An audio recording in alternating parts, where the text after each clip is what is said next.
Buenos días, bienvenidos a Legal Cast, donde el derecho se conecta con los cambios que están transformando el mundo. Aquí hablamos de tecnología, de negocios, de innovación y actualidad, con una mirada práctica y directa. La idea es simple, entender lo que pasa hoy y anticiparnos a lo que viene. El día de hoy conversamos sobre una figura jurídica que tiene un gran potencial para transformar los negocios y sobre todo la inversión pública en el país. Se trata de los fideicomisos.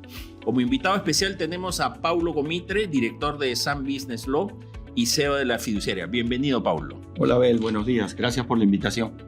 Estamos muy contentos de tenerte aquí porque sabemos que tú eres un experto en este tema de fideicomisos, con más de 25 años trabajando en el mundo de fideicomisos. En noviembre serán 25 años. En noviembre serán 25 años. ¿Podríamos empezar explicándonos qué es un fideicomiso y cómo funciona? Sí, es un tema difícil de explicar y largo, pero voy a intentar hacerlo lo más corto y lo más didáctico posible. Ok, el fideicomiso genera un patrimonio autónomo. Mucha gente habla del patrimonio autónomo y no entiende qué significa autónomo. Y autónomo significa que no tiene propietario, ¿ok?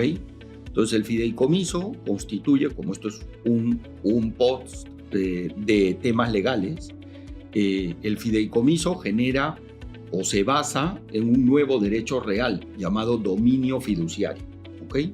Este dominio fiduciario es incompatible con el derecho de propiedad, ¿ok? Cuando hay dominio fiduciario no hay propiedad. Hay una discusión en la doctrina sobre si se suspende o se extingue. Para mí lo relevante es que no hay propiedad, ¿ok? Hay este nuevo derecho real llamado dominio fiduciario y se genera un patrimonio autónomo. Hasta ahí no te he dicho nada, por supuesto, ¿no? Entonces, el fideicomiso es una relación jurídica por la cual yo transfiero bienes a otro para que éste los gestione para un fin específico. El fideicomiso más famoso, el fideicomiso de administración de fondos de pensiones que hacen unas AFPs, ¿no? Y aquí vienen las preguntas relevantes. Abel, yo veo que tú no tienes 65 años, pero tú has trabajado muchísimos años en Telefónica y debes tener una AFP y un fondo ahí. Y por supuesto, tú has trabajado toda tu vida y todavía no estás en edad de jubilarte. Es tu dinero, me vas a decir tú. Claro, es mi fondo. Es tu fondo, claro. ¿No es cierto? Ok. Por lo tanto, tú dirías que tú eres el propietario, ¿no es cierto? La Constitución Política del Perú dice que la propiedad es irrestricta, ¿no es cierto? Nadie puede alienar tu propiedad, es tuya, ¿no es cierto? Y tú puedes hacer con tu propiedad lo que quieras. El Código Civil dice que son 4 atributos: uso, disfrute, reivindicación y disposición. Pero te voy a poner un atributo de tu propiedad para que tú lo ejercites de tu fondo de pensiones que hoy tiene tu AFP. Anda, sácalo. ¿Puedes sacarlo? No, está controlado. Ok. Normas, ¿no? De acuerdo, pero no puedes sacarlo. Ok. Entonces, por lo tanto, esto es sencillito. Si tú no puedes sacarlo, no es tuyo, ¿no? Ya está, porque, como te he dicho, la Constitución Política dice que la propiedad es irrestricta. Y si es tuyo, nadie te puede restringir tu propiedad. Entonces, si es tuyo, tú hoy día vas a la AFP y le dices, gírame mi plata, pónmela en esta cuenta. Si la AFP te dice no, es que es un abusivo y pierde su licencia, que no es el caso, o que tú no eres propietario, que es el caso. Así es. Ok, ahora vamos a la siguiente pregunta. Entonces, ¿quién es el propietario? ¿La AFP? Tampoco. Ok, ¿la AFP puede usar tu fondo de pensiones para construir un edificio? ¿Para pagarle el sueldo a su CEO? ¿Para repartir utilidades a sus accionistas? No, entonces tampoco es suyo. Y ahí se configura claramente lo que te acabo de decir. Es un patrimonio autónomo, no tiene propietario. Donde la AFP ejercita 3 atributos de la propiedad: uso, disposición y reivindicación, pero no tiene el disfrute, porque claramente los rendimientos de tu fondo de pensiones son tuyos, ¿no es cierto? Son del aportante. Entonces el disfrute se queda con el fideicomitente. Entonces aquí tenemos un patrimonio, que es tu fondo de pensiones, que está sometido a una finalidad exclusiva y es hacer que ese fondo sea lo más grande o lo mejor posible para el día que te jubiles, ¿no es cierto?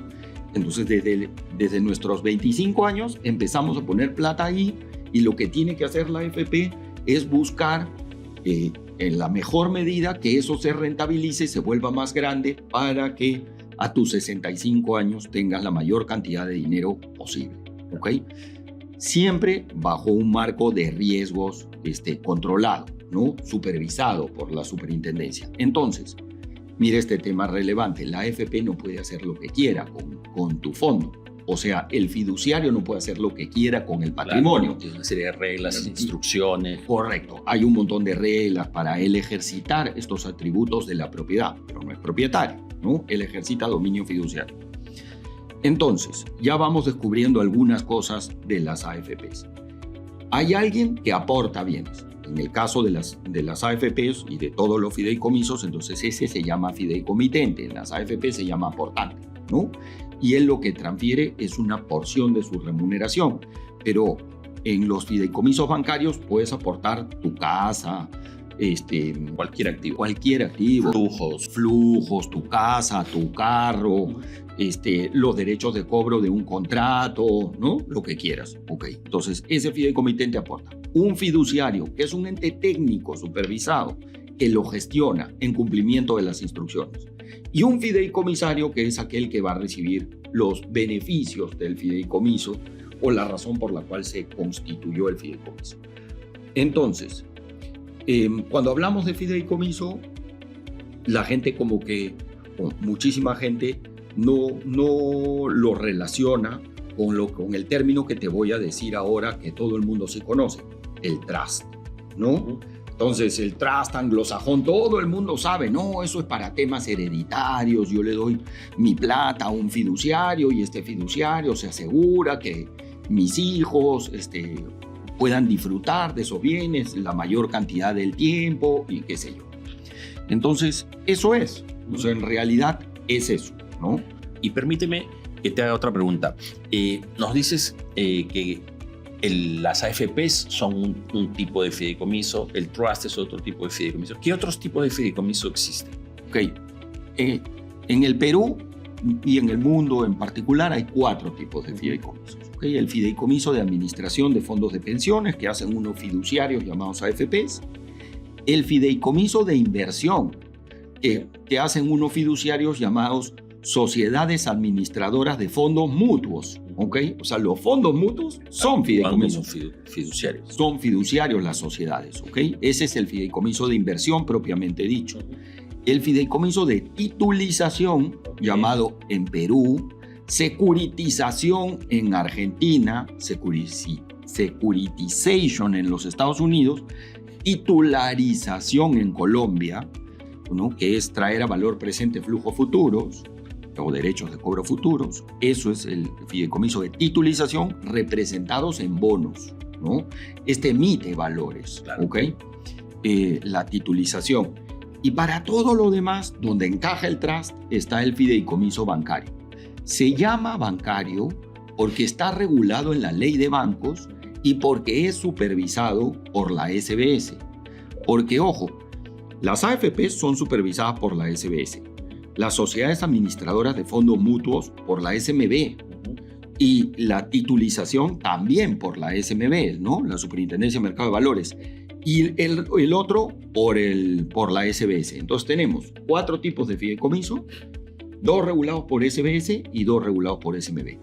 Ok, y cuéntame qué ventajas ofrece el fideicomiso en general, hablando en términos generales, para las empresas, ¿no? En términos de planificación, ejecución. ¿Para qué lo podemos usar en las empresas? Ok, a ver, el fideicomiso en el mundo financiero es un mejorador de riesgos. ¿Ok? Entonces, ¿por qué? Porque acabamos de crear un patrimonio que no tiene propietario. Entonces yo te pregunto, si yo pongo una casa en un fideicomiso, ¿esa casa puede ser embargada? No, porque embargarlo sería hacerla cumplir por las obligaciones de alguien, ¿no es cierto? Correcto. Que tiene una relación patrimonial con esa casa, es decir, el propietario, ¿no es cierto? Entonces, si yo como propietario te debo dinero a Abel, tú puedes embargar mi casa, ¿no es cierto? También mi carro, lo que fuera. Si le debo a la SUNAT, igual. Si le debo a mi empleada del hogar, lo mismo, ¿no? por poner ejemplos bastante simples de una persona cualquiera. Ok, entonces le debo a la SUNAT, al banco, a ti, que puede ser un acreedor cualquiera, o un empleado me puede embargar la casa. Si yo esa casa la pongo en un fideicomiso, ya no tiene propietario y por lo tanto es absolutamente inembargable. Porque si yo la hago responder por la obligación de alguien que no tiene una relación patrimonial con esa casa, es un absurdo, ¿no es cierto? De hecho, yo alguna vez dije esto usándolo como ejemplo en una clase para dimensionar y los alumnos entiendan qué tan ridículo es esto. Si un juez decidiera embargar, vamos a pensar que en un fideicomiso tenemos una planta industrial, ¿ok? Y esta empresa se declara en quiebra y es la SUNAT la que quiere cobrar impuestos, decide embargar este inmueble con esta fábrica que está encima, esta planta industrial, y vamos a pensar que un juez sí le embarga, ¿ok? Entonces le genera un vínculo patrimonial a alguien que no lo tenía, es decir, la sociedad anónima que es fideicomitente y que había sido propietario del inmueble. Él en ese momento, un juez le ha generado una relación patrimonial inexistente. Acaba de hacer que esa casa responda por las obligaciones de alguien que no tiene ningún vínculo con ese inmueble, ¿no es cierto? Entonces, no sería descabellado ir al HSBC, el banco más grande del mundo, y decirle, ¿cuál es tu cartera pesada en el Asia? ¿No? En el Asia. ¿Cuál es tu cartera pesada en el Asia? Dime, en Asia, ¿cuánto te deben y cuánto no te pagan? E imaginemos que el funcionario del HSBC dice, bueno, la verdad es que, mira, entre los japoneses, los malayos, Corea del Sur y esos países que están por ahí en el Asia, me deben como 20.000 millones de dólares. 70.000 millones de soles. Sí, 70.000 millones de soles que no puedo cobrar. Mira qué coincidencia. Los fondos de pensiones en el Perú tienen como 70.000 millones de soles. Y hay un juez que acaba de hacer que un tipo que no tiene relación con un inmueble, ese inmueble sirva para cubrir sus obligaciones. ¿Por qué no nos vamos al Perú y le planteamos a ese juez, a ese mismo juez, que le quite todos los fondos de pensiones a los peruanos para pagar la deuda de los japoneses, los coreanos, ¿no? Y los malayos y los filipinos, si quieres?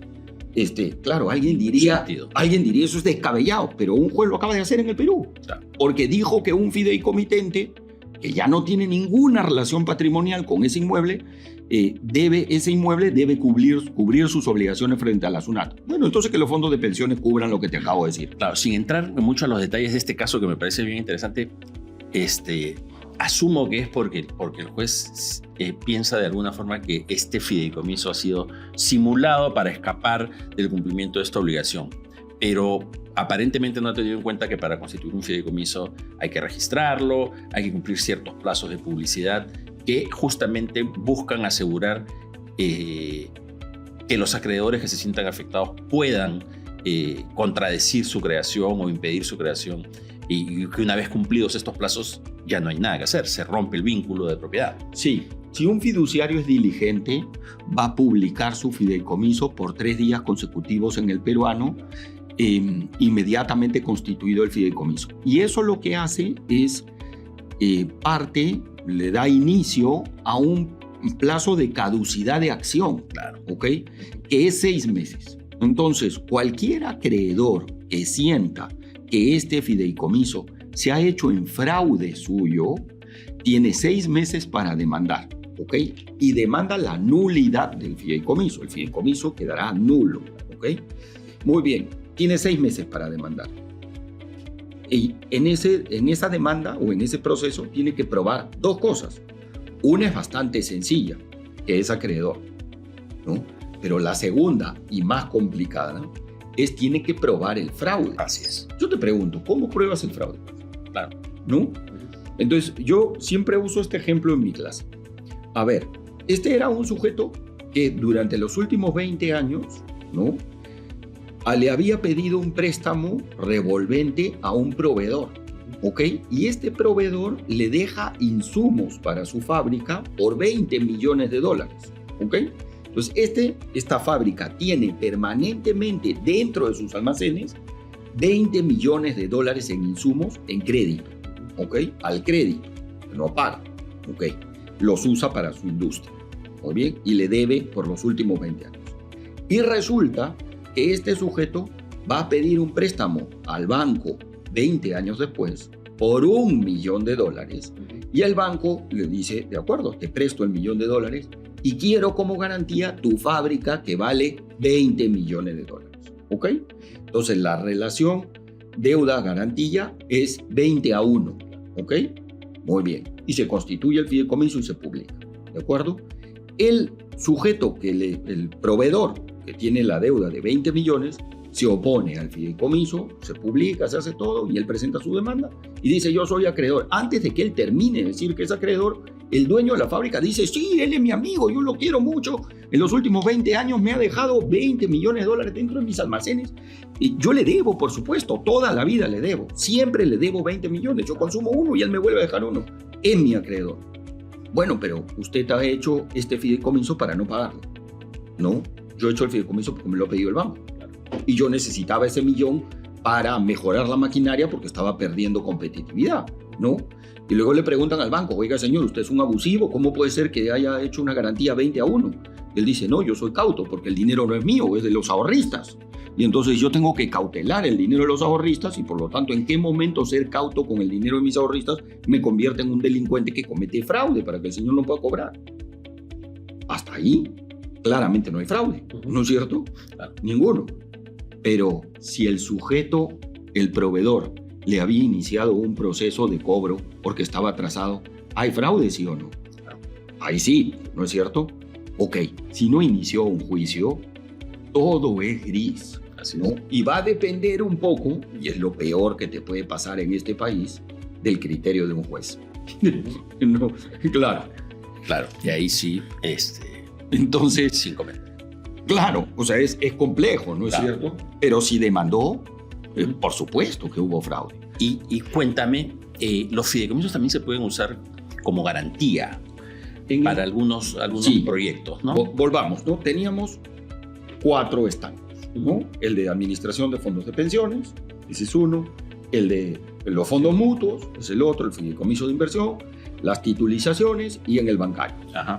El 95% de los fideicomisos privados en el Perú, del bancario, en este último compartimento, son de garantía. Son de garantía. O sea, respaldan financiamientos.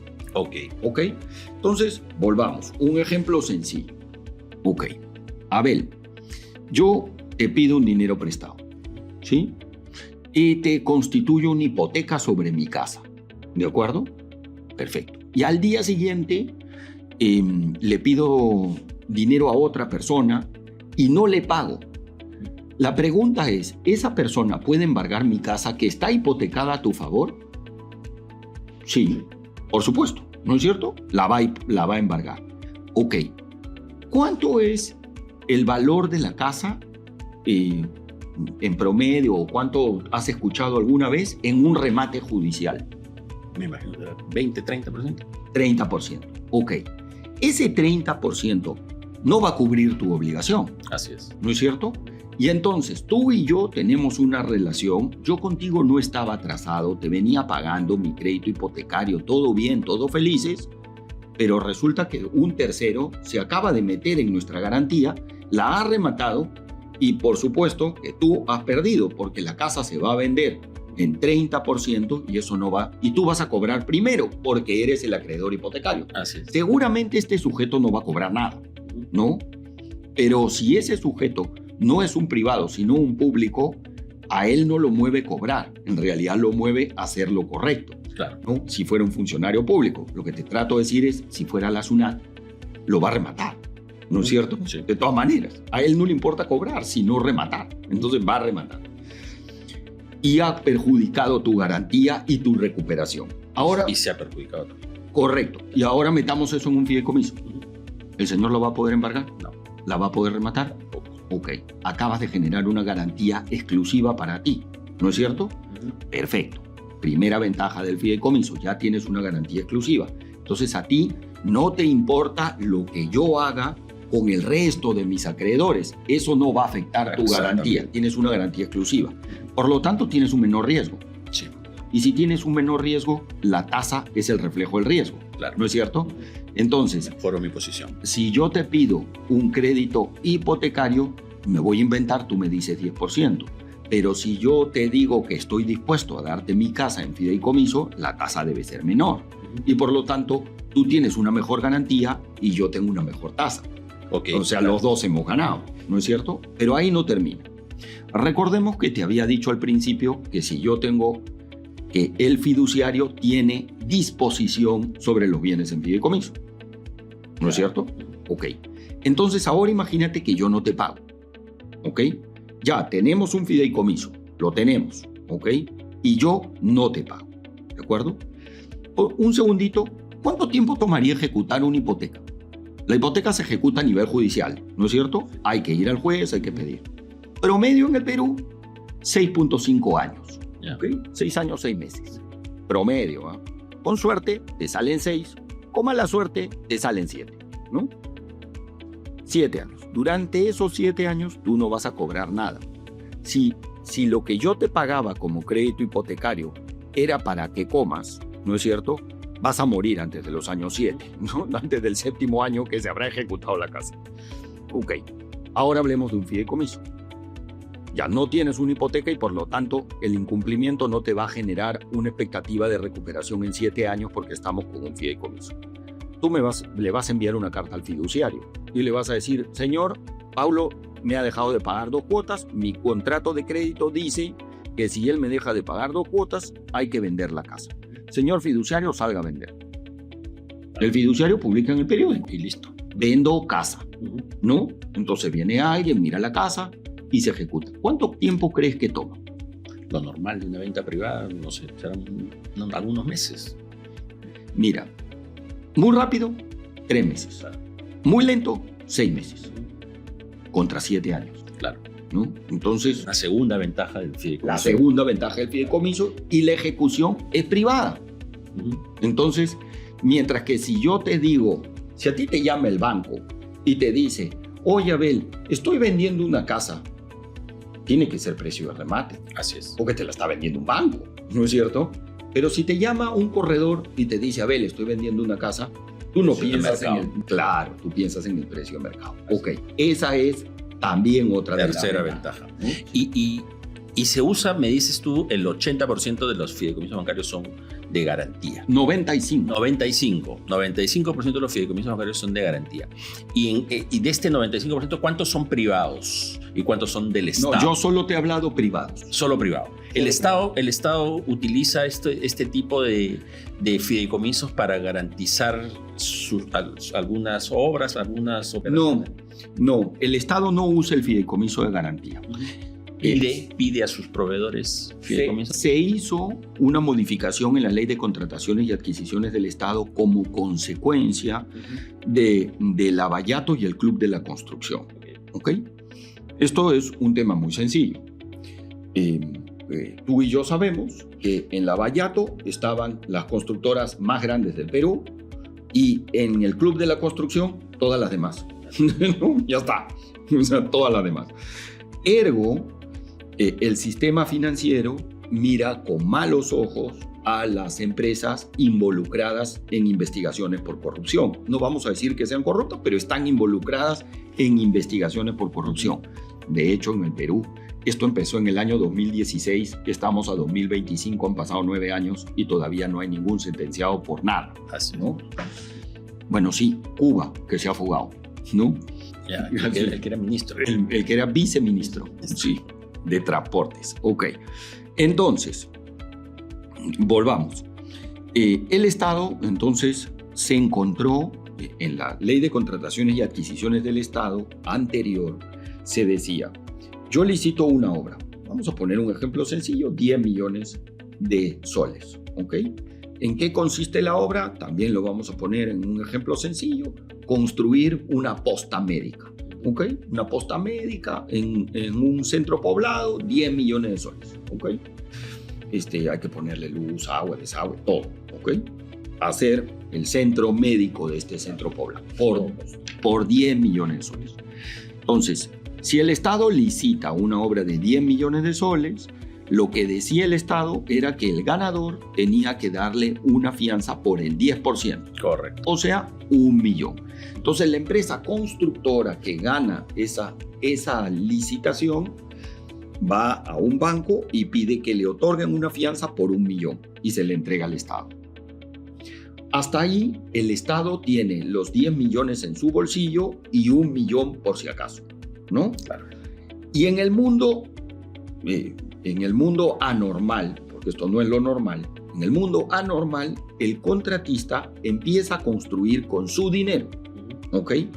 Avanza por un mes y a la vuelta de un mes viene un supervisor y dice, aquí se ha avanzado 500,000 soles, ¿ok?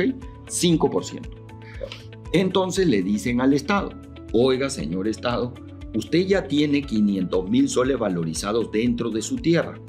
Páguele al contratista 500,000 soles. Entonces, en ese momento, tu obra de 10 millones tiene medio millón en ladrillos, tienes 9,5 en tu bolsillo y 1 millón de fianza por si algo falla. ¿No es cierto? Ok, ese es el mundo normal. Eso no existe.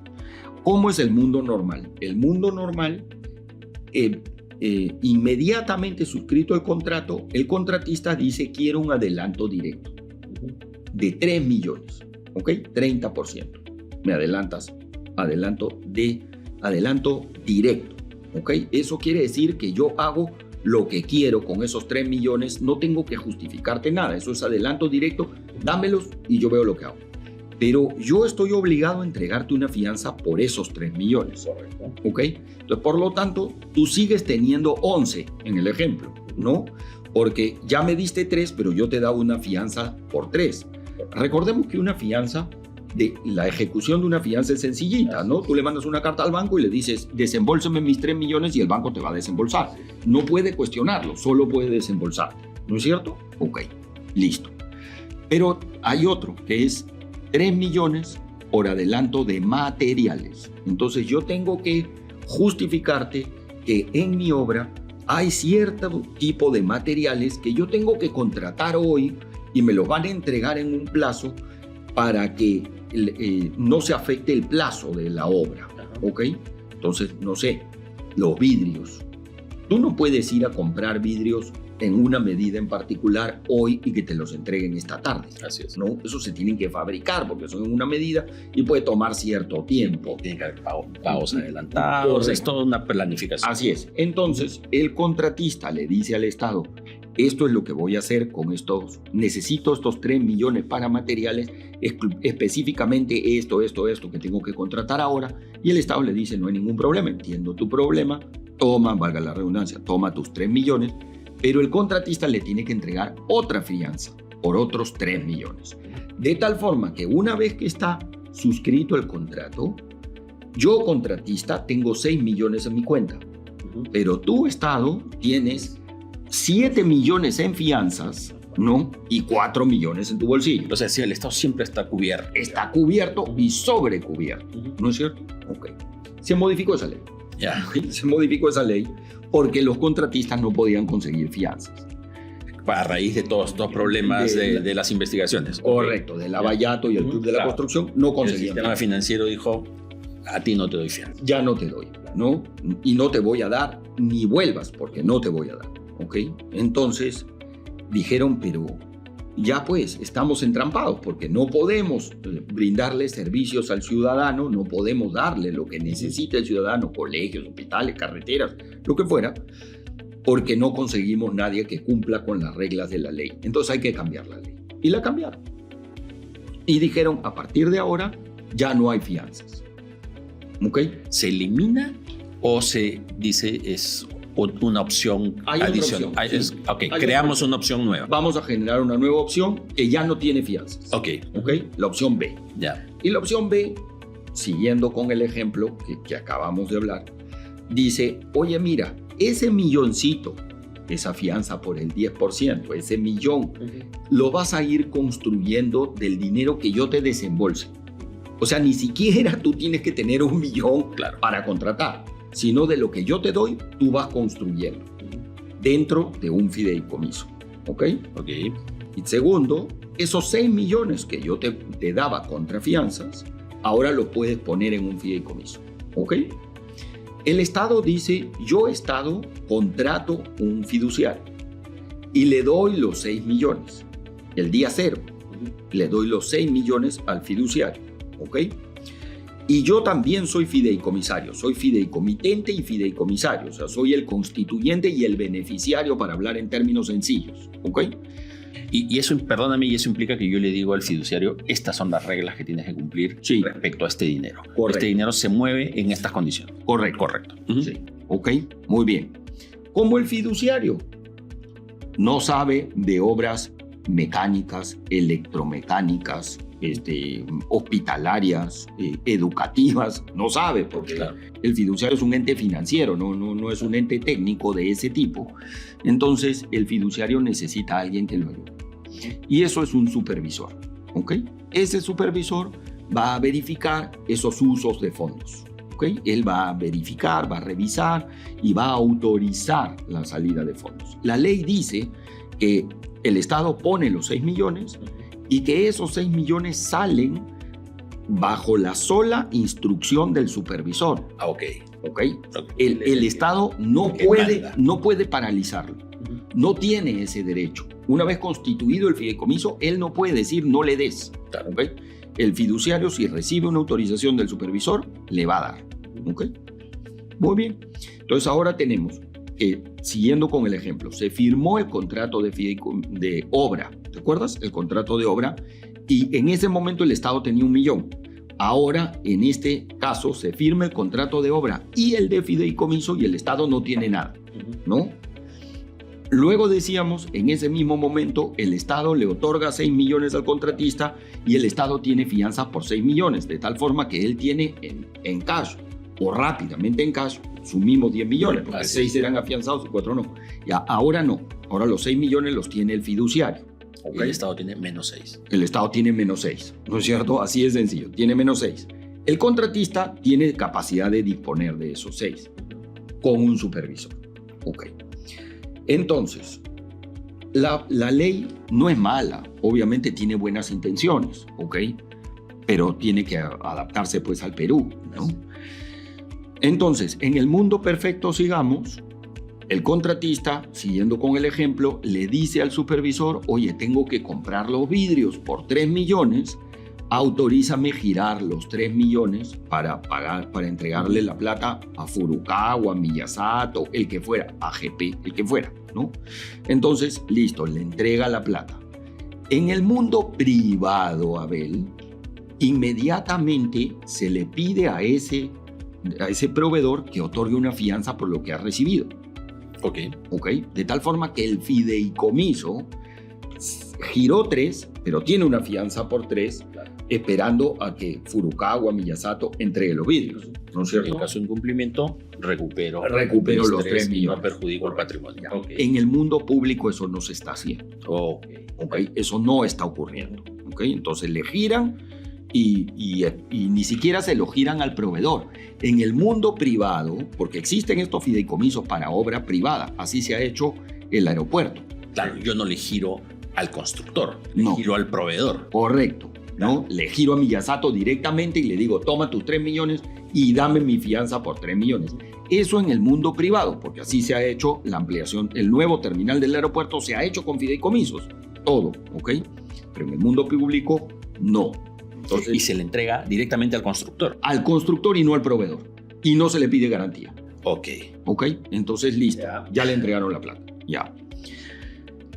Como habíamos dicho, eventualmente si le vas a girar todo el dinero es porque tiene una necesidad de materiales.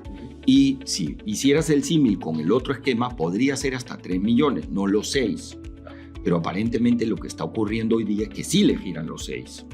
Ya, y le giran por instrucción del supervisor solito, que fue designado por el propio fiduciario. Ok. No fue designado ni por el Estado ni por el constructor, sino por el fiduciario. La ley dice que quien debe designar al fiduciario al supervisor es el fiduciario, ¿ok? Y bueno, en teoría no se puede pactar en contrario. Él es el que tiene esa responsabilidad. Y ahora te cuento, aquí en ESAN estamos haciendo una investigación por este asunto, ¿ok? Ahí me estoy quitando un poco el sombrero de gerente general de la fiduciaria y te voy a explicar por qué. Porque la fiduciaria no ha hecho ni un solo fideicomiso de esos de obra pública. ¿Por qué sería eso? ¿Por el riesgo? Por el riesgo. Que implica tomar la decisión de nombrar al supervisor y que el supervisor tenga, digamos, carta libre para decidir en qué momentos se giran los fondos. Correcto. Y no hay control ahí. No hay control. Y por supuesto, vayamos al escenario. Perdóname, hay una consultita. ¿La norma esta establece algún tipo de responsabilidad para el fiduciario en relación a lo que haga su delegado supervisor? No expresamente. Pero es muy probable. Pero es claro que él lo designó. Y si la obra sale mal, ¿quién va a ser el responsable? ¿No? Okay. Entonces, es por eso que en la fiduciaria no tenemos ni uno solo de estos, Abel. No hemos hecho ninguno. Ok, ¿y cuántos hay? Deben haber unos 700. ¿Ya? ¿Por qué monto? ¿Qué monto estimamos? Yo estimo que estamos hablando como 26.000 millones de soles involucrados, ¿no? Mucha plata. 8.000 millones de dólares. Sí. Hemos hecho, que eso sería como 5 terminales del aeropuerto, ¿no? Hemos hecho como investigación aquí en ESAN, ¿no? Con un grupo de trabajo que está haciendo su tesis. Entonces, hemos identificado, la Contraloría emite un informe todos los febreros, se llama Infoobras. Es un informe bien completo de todas las obras, de cualquier ente público del Perú. ¿Ya? Todas tienen una parte en este informe. Entonces, es el resultado de la supervisión de la Contraloría de todas las obras. De todas las obras, sí. Que puede ser supervisión o simplemente información, ¿de acuerdo? Porque la Contraloría no tiene la capacidad de auditar todas las obras, pero sí todos los entes públicos están obligados a reportar, ¿ok? Y entonces la Contraloría compendia toda esta información y emite un informe en el mes de febrero. Algunas de esas obras sí las ha visitado y sí las ha supervisado, les ha hecho una auditoría muy completa. Pero todo lo pone, ¿ok? Y tú no sabes cuál sí y cuál no lo sabes, ¿no? Pero el informe está en la página web de la Contraloría, se llama Infoobras. Ahí sacas todas las obras. Y lo que nosotros hemos hecho con este equipo es detectar cuáles de estas obras tienen fideicomiso, porque como bien dijimos, los fideicomisos se publican. Así es. ¿Ok?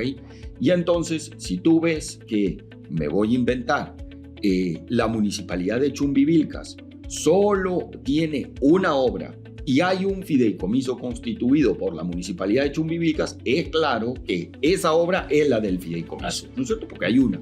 Hay algunas, por ejemplo, la municipalidad de La Victoria ha publicado 5 o 6 fideicomisos.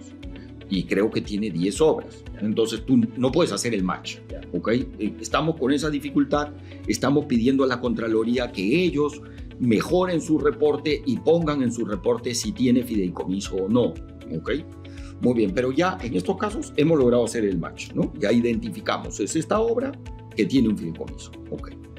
Y en la mayoría ha ocurrido lo que te voy a decir, pero te voy a contar un caso emblemático, ¿ok? Detectamos que esta obra se había contratado en noviembre del 22, ¿ok? Era por 10 millones de soles aproximadamente y se paralizó en febrero del 23. Febrero, o sea, solo duró 3 meses. A los 3 meses paralizada, ¿ok? A esa le desembolsaron al fideicomiso 6 millones de soles, un poquito más, ¿ok? De 6 millones de soles. Muy bien. Y el nivel de avance de la obra era 4%. Entonces vamos a decir 10 millones, ¿no es cierto? 4% son 400.000 soles, ¿ok? Entonces en ese terreno solo hay 400.000 soles puestos, ¿ok? Entonces, si todos salieron del fideicomiso, ¿no es cierto? Y el fideicomiso fue por 6, entonces en el fideicomiso deben quedar 5.6 millones de soles. Correcto. ¿No es cierto? Ok. Si estuviéramos en el mundo de la contratación pública, en el fideicomiso podían anticiparle al contratista, ¿no? 3 millones de soles, de los 6, solo 3. Entonces, en el peor de los escenarios, si decidiera el supervisor anticiparle los 3 millones para adelanto de materiales, el fideicomiso debería tener 3 todavía. Ok, sí. ¿No es cierto? Muy bien. Esta información no estaba en el informe de la Contraloría, como en ningún caso. Y nosotros en todo lo que hemos identificado con obras paralizadas, hemos hecho la pregunta por ley de transparencia. Entonces le hemos dicho a la Contraloría, dígame, yo ya identifiqué que esta obra tiene fideicomiso. Usted no lo dijo, pero yo sé que sí lo tiene. Ok, dígame usted cuánto le desembolsó al fiduciario y cuánta plata queda en la cuenta del fiduciario. Ok, le desembolsaron 6 millones, como te estoy diciendo, y queda 0. Ok, el total. Queda 0. Frente a un avance del 4%. Así es. Entonces, ahora dime, me voy a inventar porque no recuerdo cuál era la obra, pero imaginemos que esto era una comisaría, ¿ok? Para este centro poblado, en un tema, tenemos serios problemas de seguridad ciudadana. Esta comisaría empezó a construirse en noviembre del 22, ¿ok? Se paralizó en febrero del 23. ¿Quién le va a dar una partida adicional para que esta pobre gente tenga su comisaría? No hay. No hay, ¿no es cierto?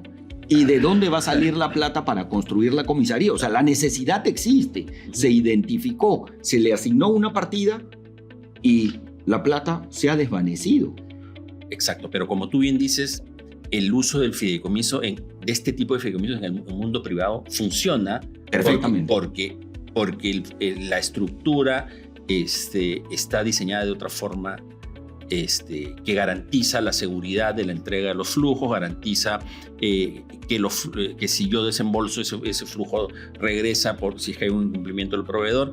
¿Qué es lo que se está haciendo con esta ley? O sea, esta ley sigue vigente y se siguen haciendo proyectos así a pesar de que hay este hueco, digamos.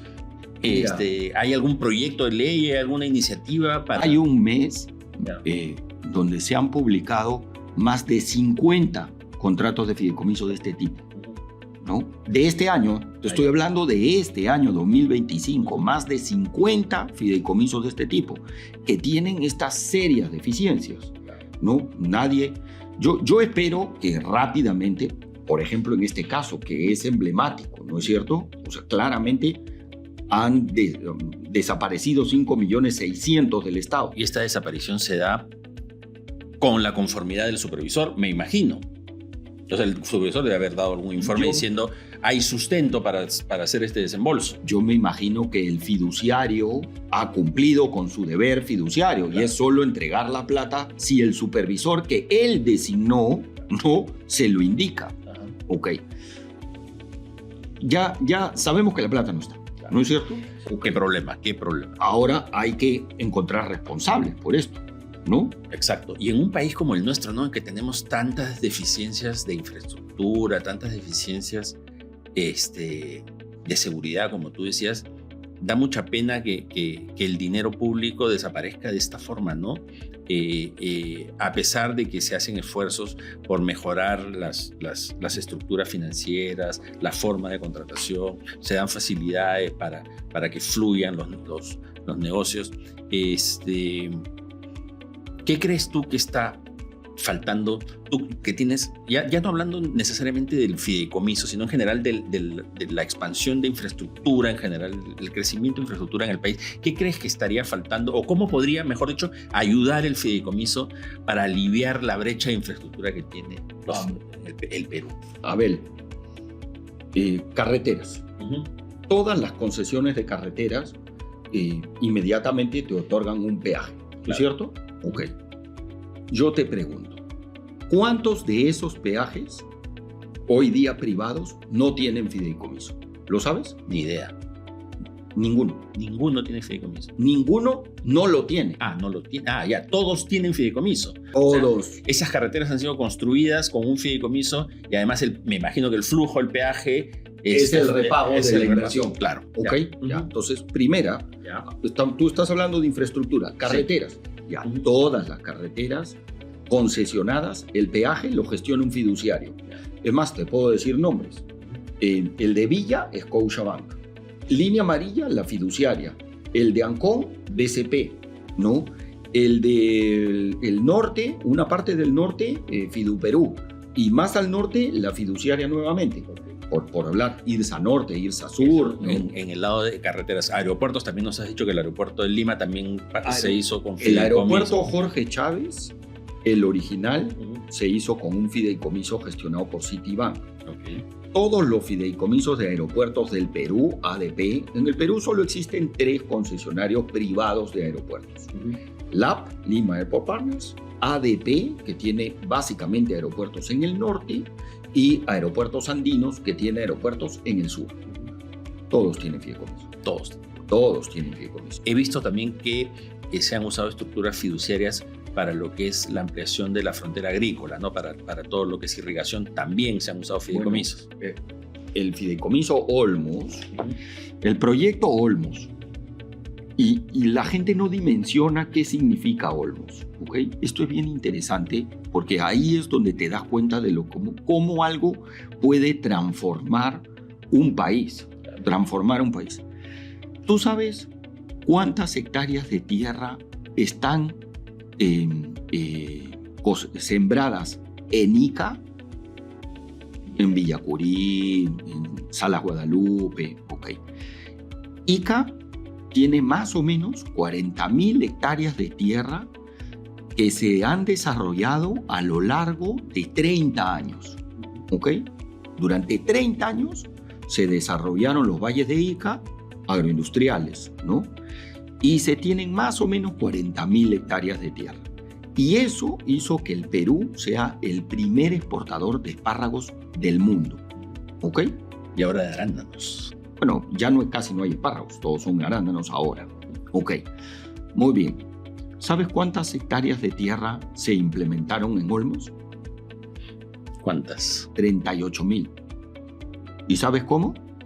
O sea, acá 40.000 en Ica, 30 años, 40.000 en 30 años. La de Ica fue sin fideicomiso, fue no, muchas cosas tienen fideicomiso ahí, por supuesto. Muchas cosas tienen fideicomiso, pero es un algo proyecto más disperso, digamos. ¿No? Correcto, ya, ¿no? Okay. En la medida que vas buscando el agua, lo encuentras y qué sé yo. Ok, en Olmos, que es un proyecto de irrigación, ¿no? Que es una asociación público-privada que consiste en trasvasar las aguas del río Huancabamba, que es un afluente del Amazonas y que va al Atlántico, quitarle un poco de agua al río Huancabamba y pasarla al lado de la costa, al río Olmos, ¿no? Y del río Olmos canalizarla para irrigar unas tierras desérticas. ¿Sabes cuántas? 38.000. ¿Y cuánto tiempo tomó en implementarse? Ya está. 40 años aquí, ¿no? 30 años, 40.000, 30 años. Aquí, y se echaron a andar las 30.000 hectáreas. Eso es gracias a Olmos, obviamente Chavimochic, ¿no? Virú y demás. Gracias a ello, el Perú hoy día es el primer exportador de arándanos del mundo, pero es el segundo productor de paltas del mundo, ¿no? Poco probable pues alcanzar a los mexicanos con su producción de palta, pero ahí vamos, ¿no? Y entonces podríamos concluir que el fideicomiso es una estructura financiera que ha ayudado muchísimo a lo que es el crecimiento de infraestructura en el Perú, sí, ¿no es cierto? Y que de repente con algunos ajustes podría continuar ayudando para evitar estos riesgos que tú nos comentabas de los casos estos del mal uso de los malos desembolsos, para no calificar. Bueno, es que en realidad nosotros en la fiduciaria somos bastante cautos y pensamos que si bien la ley no dice que el fiduciario es responsable por lo que haga el supervisor que él designó, claro, lo razonable es que sea, claro, ¿no es cierto? Eso es lo razonable. Entonces, o algún problema tendrá, correcto, por lo menos. Claro. Correcto, entonces lo que tendría que ocurrir en el mercado es que la calidad de los supervisores pues mejore, ¿no? Y entonces, por ejemplo, una propuesta que nosotros tuvimos en su momento es que se genere el registro de supervisores. Claro. Y que así como existe el registro REPEF, ¿no? De peritos evaluadores que lo tiene la SBS, se genere un registro de supervisores también en la SBS, donde le exijan capital mínimo, políticas de seguros. O sea, ¿qué pasa si el supervisor se equivoca y le dice al fiduciario que gire 10 millones de soles porque se le pasó un 0 en lugar de 1? Y el fiduciario gira 10 y luego no se recupera la plata. Claro. Y fue un error autorizado por el propio supervisor, que él dijo 10 en lugar de 1. Muy bien, señor, usted tiene que devolver los 9 que se entregaron en exceso, porque fue su responsabilidad. Usted cometió el error, usted repara el daño y por lo tanto usted tiene que regresar al Estado, a este fideicomiso, los 9 millones que se le entregaron en exceso. Entonces, hoy día le dices al supervisor eso y los supervisores son personas naturales. O sea, ni siquiera son una sociedad con 1.000 soles de capital como hemos visto. Espero que esto se resuelva pronto porque todavía, a pesar de todo el crecimiento de infraestructura que nos comentas, hay espacio para trabajar. Mucho por hacer, ¿no? Mucho por hacer. Y antes de ir terminando, Paulo, tú sabes que a mí me gusta mucho la tecnología. Tú nos has dicho que los fideicomisos de titulización han salido del ámbito de las empresas fiduciarias bancarias, ¿no? Esto se ha quedado bajo la supervisión de la Superintendencia de Valores. Hay un tema que ya hemos conversado contigo ya varias veces antes, y es el tema de la tokenización de activos del mundo real y la posibilidad de utilizar estructuras fiduciarias para eso, ¿no? La tokenización de activos del mundo real a través de la titulización del derecho de propiedad, de la tokenización del derecho de propiedad, es muy complejo todavía, no hay legislación, tendría que cambiarse el Código Civil, tendría que cambiarse los registros públicos, tendría que cambiarse muchísimas cosas. Pero hay un camino que se está usando en otros países que es, en lugar de tokenizar el derecho de propiedad, es tokenizar títulos que salen o de un patrimonio fideicometido o de un fondo de inversión, ¿no? Entonces, ¿tú por casualidad sabes si es que ese tema se está evaluando, se está conversando? ¿Hay alguna iniciativa en relación a la posibilidad de tokenizar ya no la propiedad como derecho, sino más bien los títulos emitidos por este tipo de patrimonio? A ver, como te explicaba que los fideicomisos en el Perú son compartimentos estancos, entonces hay una regulación que dice que una titulización de activos consiste en traer a valor presente un flujo futuro. Ajá. ¿Ok? Entonces, yo te pregunto, en un departamento que se ha tokenizado, o sea, se ha partido en 10 partes iguales pequeñitas, ¿ok? En 20 partes iguales pequeñitas, y que ocupa Abel, ¿cuál es la cuenta por cobrar? No, si está ocupado, no, pero si se va a alquilar, si es un... Pero no se va a alquilar. En realidad hemos decidido comprarlo y para no ser 20 copropietarios, claro, ¿no es cierto? Tenemos 20 tokens. Claro, pero al final Abel no es el propietario. En ese caso, Abel lo está usando porque tiene alguna relación contractual con los titulares de los tokens y algo les tendrá que pagar. Habrá algún flujito ahí. Sí, pero pensemos que no hay ninguno. Ya, okay. O sea, somos 20 personas que lo que queremos es ganar la plusvalía llegado el momento. ¿Ok? Y no hay un flujo futuro. Ya, eso no se puede titulizar. No, porque una titulización es traer a valor presente un flujo futuro. Y aquí no existe un flujo futuro, claro, salvo la esperanza de que exista una plusvalía. Dicho sea de paso, hoy día en el Perú, plusvalía inmobiliaria no existe, ¿no? No existe. Eso es real desde Castillo, ¿no? De Castillo para acá, plusvalía inmobiliaria no hay. Pero bueno, sigamos. Entonces, ya con una titulización no podrías hacerla. Entonces, ahora vamos a un bancario. ¿Ok? Entonces, vamos a hacerlo en un bancario y el bancario va a emitir estos 20 papelitos idénticos que van a estar representados en tokens. ¿Ok? ¿Qué ocurre? Los bancarios están prohibidos de emitir más de 9 papeles iguales. Ajá. Porque esa es una facultad exclusiva y excluyente de las titulizaciones.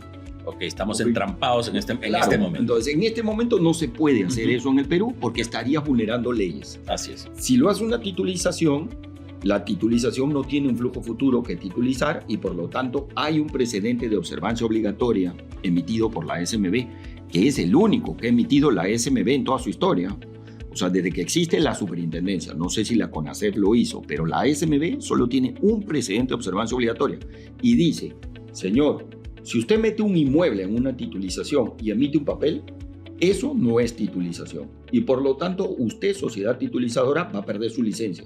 Porque usted tiene licencia para hacer titulizaciones y eso no es titulización. ¿Y se mete un proyecto inmobiliario? Por eso. Es que ese fue justamente lo que originó el precedente. O sea, no un inmueble que ya estaba construido, sino un proyecto inmobiliario. Vamos a financiar un proyecto inmobiliario. Correcto. Y para financiar ese proyecto inmobiliario lo que hacemos es emitir bonos. Sí, te explico. Te acabo de decir que una titulización es traer a valor presente flujos futuros. Así es. ¿No es cierto? Ok. ¿Cómo sería para involucrar a una titulización? Entonces tú dices, mire señor, en este terreno va a haber un edificio con 10 departamentos y por lo tanto hay 10 precios por cobrar. ¿No es cierto? Sí. Porque voy a vender 10 departamentos y voy a cobrar esos 10 departamentos. Hay 10 precios por cobrar. Y voy a titulizar ese precio por cobrar. Ya. ¿Ok? Y lo voy a titulizar. Voy a financiar el proyecto. En X papeles. Ok. Y salgo y te digo, Abel, me voy a inventar 100 papeles de $1,000 cada uno, de $100,000 cada uno, ¿ok? 100 papeles de $100,000 cada uno para titulizar que provienen de este edificio de 10 pisos donde hay 10 departamentos, ¿ok? Y tú decides comprar todos los papeles. Ok. Todos, ¿ok? Yo te doy todos los papeles. Tú tienes derecho a cobrar de la venta de los departamentos, ¿ok? Si no se logra vender ningún departamento, tú no cobras, ¿ok? Muy bien. Ahora tú dices, oye, pero yo quiero recursos contra el inmueble, porque el terreno ahí está, ¿no es cierto? Y eventualmente cobraré de lo que se remate el terreno. Todo salió mal, le quitaron la licencia, todo salió mal. Entonces por lo menos tengo el terreno para recuperar algo. No se construye, salió tan mal que ni se construyó. Ni se construyó, ¿no? Le retiraron la licencia, todo fue un desastre. Ya, ok. Tú por lo menos tendrías recursos contra el terreno. Ok, ese terreno no puede estar metido dentro de la misma titulización para garantizarte. No. Ok. Ok, eso ya es una transgresión a la ley de titulizaciones. No pueden meter el terreno para garantizarte. Sí puedo meter el terreno para garantizar a un banco que te ha dado una fianza. Ya. Ok, entonces mira. La construcción de la estructura es mucho más compleja. Tengo una titulización. Tú tienes un bono. Si el bono no se te paga, un banco te va a pagar. Y el banco va a ir contra el terreno, que está en la misma titulización. ¿Ok? Muy bien. Ahora tú dices, esto ya complejizó mucho el asunto y lo ha vuelto muy caro, porque además ya tenemos un banco que también está cobrando una tasa por garantizar y qué sé yo. No quiero al banco. Bueno, no hay problema. Haces la titulización que solo tiene el flujo futuro y haces un fideicomiso bancario con la tierra, ¿ok? Y ese fideicomiso bancario con la tierra respalda a los obligacionistas, o sea, a ti, de la titulización. Pero son dos fideicomisos. Dos fideicomisos. No se puede meter en uno. Se estuvo metiendo en uno. Claro. Y entonces lo que dijo la SMB es, oiga señor, usted está mezclando los compartimentos estancos. La estructura perfecta es la que yo te digo. Aquí va el flujo, aquí va la tierra. En un bancario va la tierra y en un flujo va la titulización. Claro, uno de titulización va la titulización. Correcto. Si usted lo mezcla, ya transgredió la ley, ¿no? Entonces, con la situación actual de la legislación, todavía no es posible hacer tokenizaciones, es por lo que entiendo, ¿no? Es ilegal. Claro, es ilegal. Es ilegal. Correcto. Es ilegal. De hecho, te cuento que en esta casa de estudios hemos tenido una tesis sobre tokenización, ¿no? Y cuya conclusión fue la que te acabo de decir. No se puede tokenizar porque sería ilegal. Algunos cambios legales de los cuales tomaré nota para mis futuras reflexiones, porque por ahí yo creo que podría haber algún camino para facilitar lo que es la tokenización. Pero bueno, no te quiero quitar más tiempo, Paulo, y vamos con la última pregunta, que es,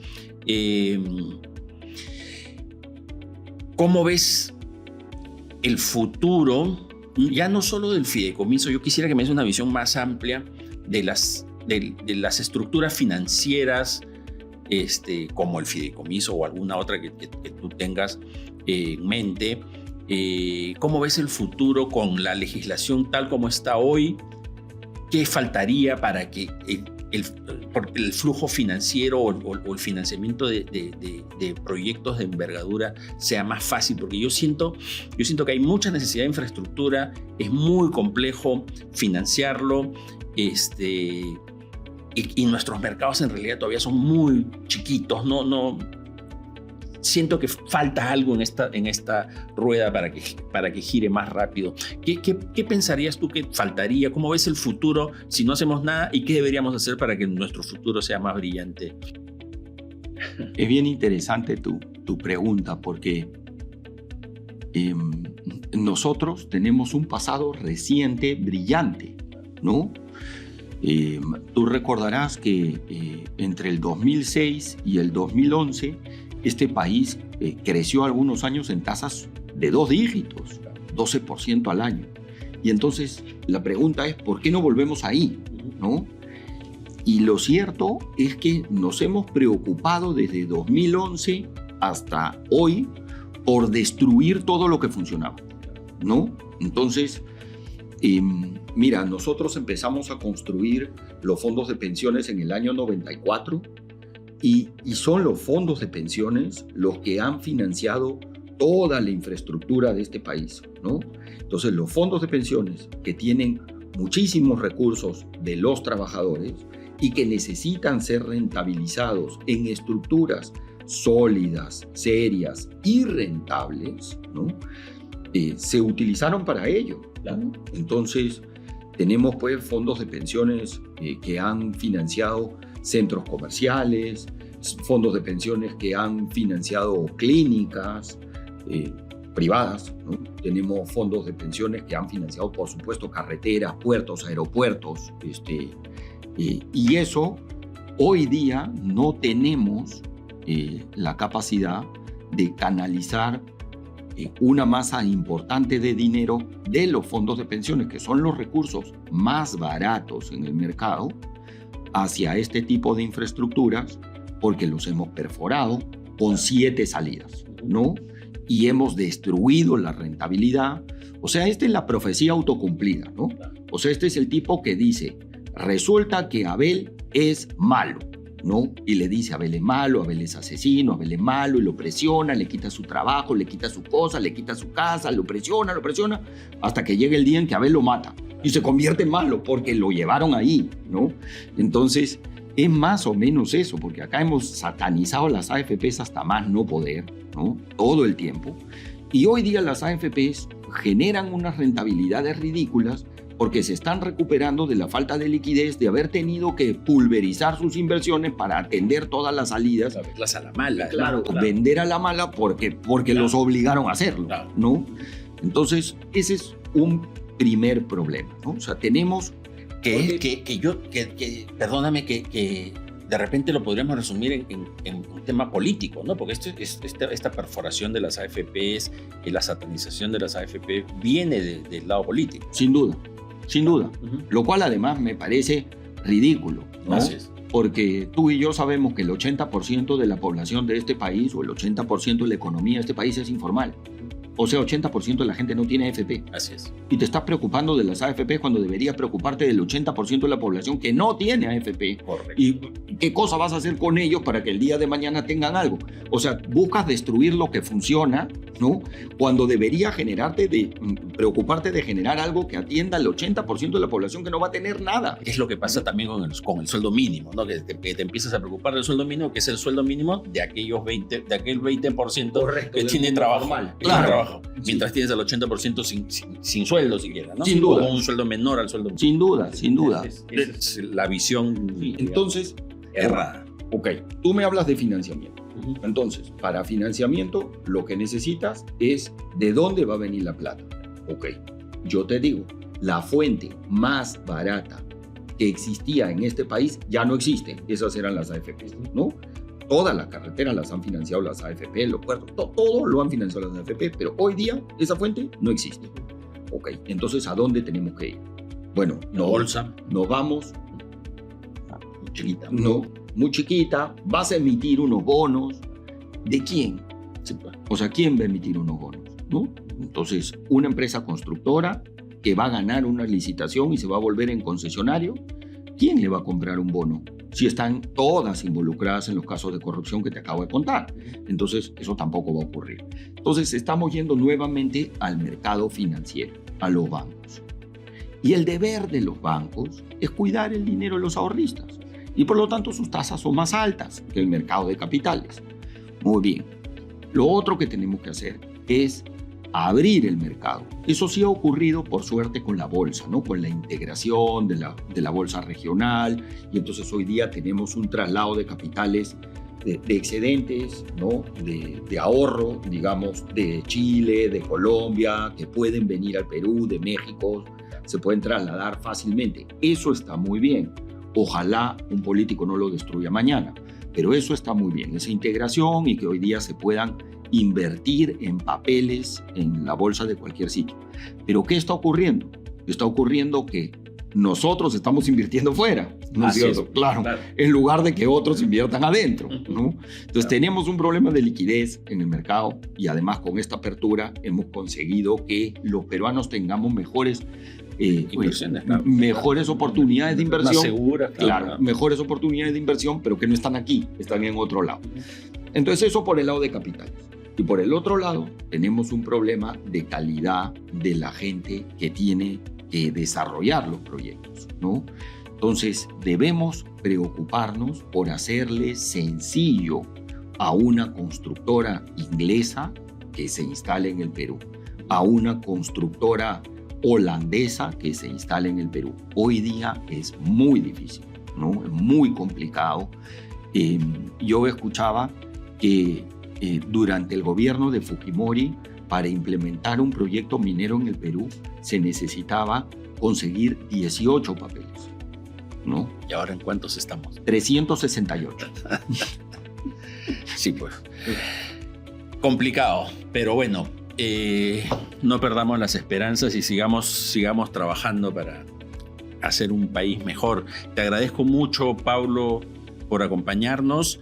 Y amigos, si les gustó este episodio, compártanlo y cuéntenos qué otros temas les gustaría que toquemos en los próximos episodios. Suscríbanse y prepárense para lo que viene. Muchas gracias.